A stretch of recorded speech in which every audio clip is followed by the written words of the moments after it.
Last Monday, a small wooden boat washed up on a beach in northwest Japan. The Coast Guard found 8 bodies on it. There were clues that it came from North Korea, including life jackets with Korean lettering and North Korean cigarettes on board.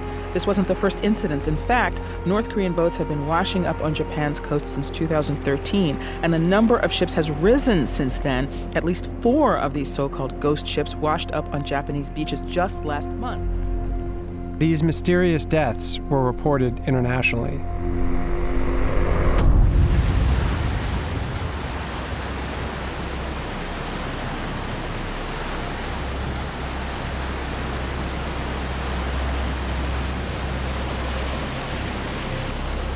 Japan suspected these grim cargoes had once been spies or defectors, lost and starved to death in stormy seas.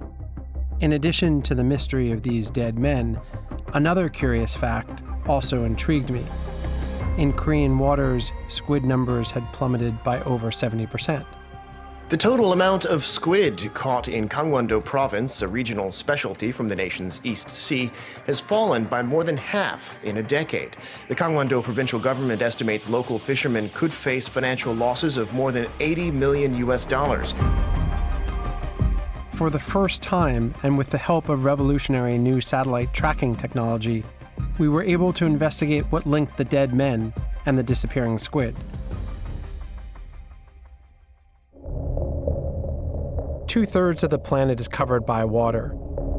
It's our planet's wildest frontier, breathtaking as much as it is vital to all life. A place of discovery and endless reinvention, a metaphor for freedom, as well as a profoundly dystopian realm where the darkest of all humanities play out. Over 50 million people work at sea, and human rights and environmental abuses often occur with impunity. Six of you. 6 people. We are sleeping in here. So hot. I've never ever seen this bad. My name is Ian Urbina. As a journalist, I've spent the past decade reporting from this lawless frontier. I run an investigative journalism organization called the Outlaw Ocean Project that reports about crimes happening in this space.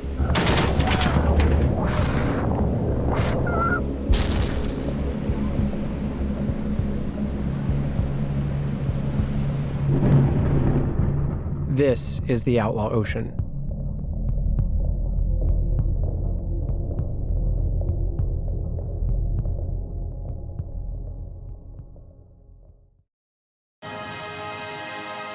주체 배고 2016년 1월 6일 10시 주체조선의 첫 수소탄 시험이 성공적으로 진행되었다.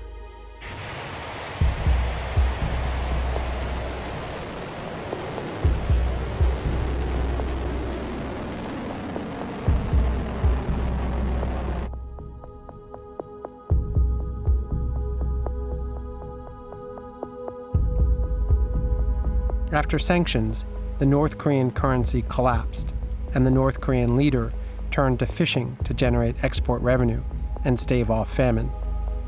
Soldiers were forced to become fishermen overnight to bolster the effort.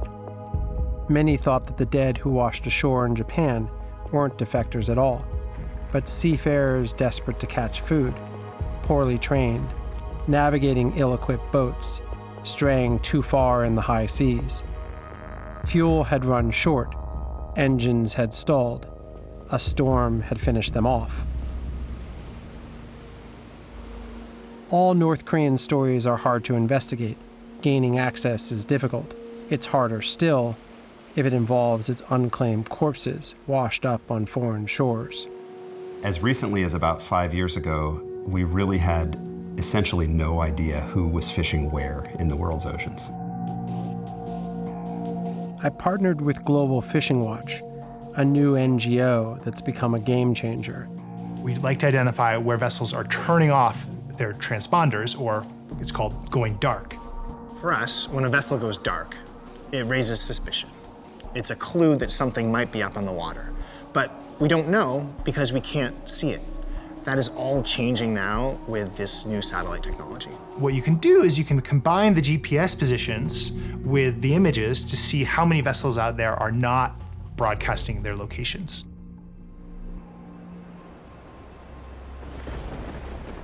In order to catch squid, you can't stay dark for long. Squid vessels have really bright light in order to attract the squid to the surface. If they haven't got those lights on, they're not squid fishing, but when they do, they clearly are. So it's a double indicator. We can, one, detect them, and two, if they've got them on, we know that they're fishing. And we were able to teach the computer through machine learning to recognize the different fishing patterns that we needed to see. And what we discovered after looking over a year's worth of data is there was probably 1,000 vessels fishing illegally in North Korean waters in contravention to UN sanctions.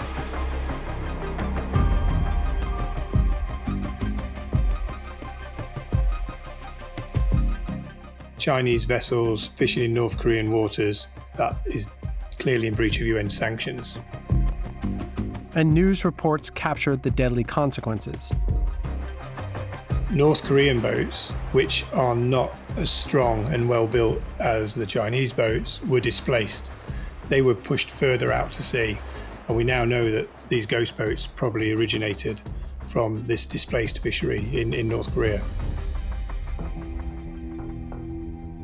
When Global Fishing Watch did this incredible data mining that largely proved China's role in the ghost ships, they contacted my team and asked us to investigate further, to get on the water and to lay eyes on the ships directly. I went to South Korea with my videographer, Fabio Nascimento, and we also brought one of their data scientists, Jae-yoon Park. We bought our way onto a South Korean squid ship that agreed to take us out to the key location at sea where we believed we had the best chance of witnessing Chinese vessels moving into North Korean waters. We'll be there for 36 hours, probably not sleeping, probably a little bit miserable, depending on the sea conditions. Yeah, we can get as many Chinese vessels as possible and say hello.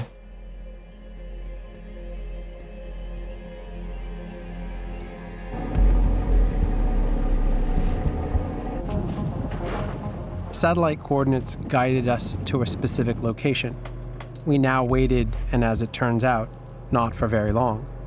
The first line of vessels appeared, all Chinese, all squid vessels, in a single file. Come on, come on! Hey, they are. Let me get my binoculars. I don't know what type of boat it is yet. All these vessels were dark. Their transponders were off. As they passed in front of us, we tucked in behind and began to follow them. Given the shape of the boat, I think it's a trawler. Look through.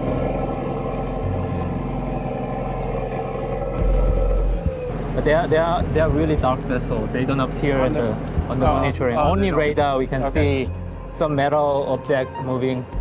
Okay, all right. And there are three? This guy behind? There are four. There are four. Are these trawlers? Look like very much trawler. Wow, I've never seen this. You can see really the structure of the vessel. It's wild. It's really wild. We were able to gather valuable evidence that they were all Chinese and that they were all squid vessels. We put up a drone to get a closer look and document further identifying details. 드론이라고 있잖아요. 그것도 올려가지고 그걸로도 할 거예요. We then radioed to the Chinese and tried to make contact with them. They didn't reply. Well, not verbally anyway. But their message became clear. They're annoyed. Yeah. We see another boat very close. Looks very modern. We're getting very close. In fact, we're on a collision course. We peeled off at the last minute to avoid a collision. That happened. Okay. The Chinese swatted at us. Right. The aggression leveled at us was illustrative of the muscular way that these fleets operate on the high seas. The next morning, we encountered a second cluster of Chinese vessels. We gathered more evidence of the size of the fleet, the direction of travel, and whether they were flying Chinese flags. We were so close, I could even see their numbers. but it's got Chinese characters in front.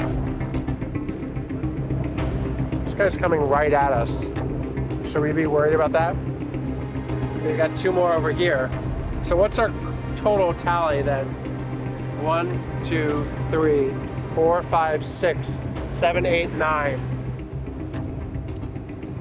Wow, this is like unbelievable. Look at it, like. They're all coming. Well, it's also just like zombies. there's so many of them. We returned to the United States with an enormous amount of evidence. Human intelligence gathered on the seas, corroborated by artificial intelligence in the skies, proving that, beyond a doubt, giant squid fleets were illegally raking clean North Korea's waters. Of why so many North Korean bodies were washing up on Japanese shores, and why the squid stock in the area was disappearing. Today, China is the ocean's uncontested superpower. It commands the largest fleet in the world, and according to the UN, hauls in 15.2 million tons of marine life a year, which accounts for 20% of the global seafood catch. I've since reported on similar fleets operating off South American waters, around the Galapagos and Falkland Islands, and off the coast of Patagonia, in waters so densely packed by Chinese squid vessels that from the sky at night, these trawlers appear like a city of lights.